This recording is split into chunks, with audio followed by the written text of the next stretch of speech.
దైవానుగ్రహంతో అందరూ బాగున్నారని ఆశిస్తూ మనం నందీశ్వరుని చెవిలో మన భక్తుల కోరికలు చెప్పడం వెనుక ఉన్న ఆంతర్యం గురించి తెలుసుకుందాం. శివుని వాహనమైన నంది చెవిలో కోరికలు చెప్పడం వెనుక మన సనాతన ధర్మంలో ఎంతో విశిష్టమైన ఆధ్యాత్మిక, మానసిక మరియు పౌరాణిక అంతర్ధాలు దాగి ఉన్నాయి. వాటి గురించి పూర్తిగా మనం ఇప్పుడు తెలుసుకుందాం. శివ నంది అద్వైత బంధం భక్తుడికి భగవంతునికి మధ్య వారధి. నంది కేవలం ఒక వాహనం మాత్రమే కాదండి, శివుని పరమ భక్తుడు మరియు సదా శివాధ్యానంలో మునిగి ఉండే పరమ యోగి.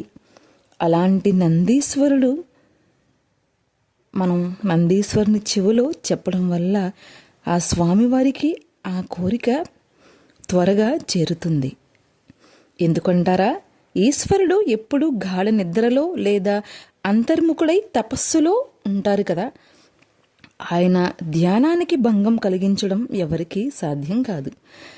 కానీ నంది ఎప్పుడు శివునికి అత్యంత సమీపంలో, ఆయన అభిముఖంగానే ఉంటాడు కదా. అందువలన నంది చెవిలో మనం చెప్పిన కోరికలు ఆయన తగిన సమయంలో వాటిని పరమశివునికి చేరవేస్తారట. అందుకనే మనలో చాలామంది శివాలయానికి వెళ్ళినప్పుడు ఆ నంది చెవిలో చెప్తూ ఉంటారు కదా. పురాణాల ప్రకారం నంది దేవుడు పరమశివుని పరమ భక్తుడు కదా.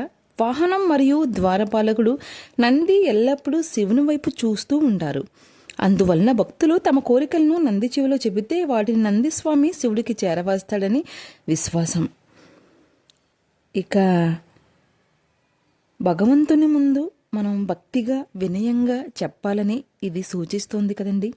నంది చెవిలో మనం మెల్లగా చెప్పడంలో దాగి ఉన్న మన మనస్సు ఏకాగ్రత చెందుతుంది. ఆ భక్తి విశ్వాసం శివుని అనుగ్రహాన్ని పొందడానికి సహాయపడుతుంది. అలాగే మనం ఇంకా ఆ పరమేశ్వరుడు గురించి చెప్పుకోవాలంటే, పురాణాల ప్రకారం ఒకసారి జలంధరుడు అనే అసురుడు శివునితో యుద్ధం చేయడానికి వస్తాడు. ఆ సమయంలో శివుడు సమాధి స్థితిలో ఉంటాడు. దేవతలందరూ తమను రక్షించమని శివునికి మొరపెట్టుకోవడానికి వస్తారు. కానీ ఆయన ధ్యానాన్ని భంగపరిచే ధైర్యం ఎవరికీ ఉండదు. అప్పుడు పరమశివుడే స్వయంగా, నేను ధ్యానంలో ఉన్నప్పుడు మీకు ఏదైనా కష్టం వస్తే నా ప్రాణ సమానుడైన నంది చెవిలో చెప్పుకోండి, అది నాకు చేరినట్టే అని వరమిస్తాడు. అప్పటి నుండి ఈ సాంప్రదాయం కొనసాగుతూ వస్తుంది. నందీశ్వరుణ్ణి ధర్మదేవతగా భావిస్తారు. నంది ఎదురుగా నిలబడి మనం మన కోరికలను కోరుకుంటే మనలోని అహంకారం తగ్గి ధర్మబద్ధమైన కోరికలు మాత్రమే కోరుకోవాలని సద్బుద్ధి కూడా కలుగుతుందంట. నంది చెవిలో కోరికలు చెప్పడం అంటే కేవలం ఆచారం ఒకటే కాదండి, అది భగవంతునిపై మనకున్న భక్తి, వినయం, విధేయత. అలాంటి నందీశ్వరుణ్ణి మనం పూజించుకుని ఆ నందీశ్వరుని మనం చూస్తూ, నందీశ్వరుని నుంచి చూస్తూ రెండు చేతులు పెట్టి స్వామివారిని చూసి దర్శనం కూడా చేసుకుంటాం కదా. దర్శనం చేసుకున్న తర్వాత ఆ నందీశ్వరుని చెవిలో మన కోరికలను చెప్పుకుంటే త్వరగా స్వామివారికి చేరవేస్తారట. మనం అందరం అలాగే చేస్తాం. తెలియలేని వాళ్ళు ఎవరైనా సరే, ఇలా ఇంకా పాటించలేని వారు ఎవరైనా సరే, వారి కోరికలు తీరాలని అంటే, మీ అందరి కోరికలు తీరాలంటే శివాలయానికి వెళ్ళినప్పుడు ఇలా ఆచరించండి. త్వరగా మీ కోరికలు తీరతాయి. అలాంటి నందీశ్వరుణ్ణి మనం విశేషంగా పూజించుకోవాలి కదా, ధ్యానించుకోవాలి. మన హస్తంతో ముట్టుకుని నమస్కారం చేసుకునే స్వామి బయటే దర్శనం ఇస్తారు కదండి మనకి. అది కూడా మనలో అహంకారాన్ని తగ్గించి ప్రశాంతతను నెలకొల్పుతుంది. ఎంత ప్రశాంతంగా ఉండాలి స్వామివారి ముందు అనేది మనకు నందీశ్వరుల వారే తెలియజేస్తున్నారు కదా.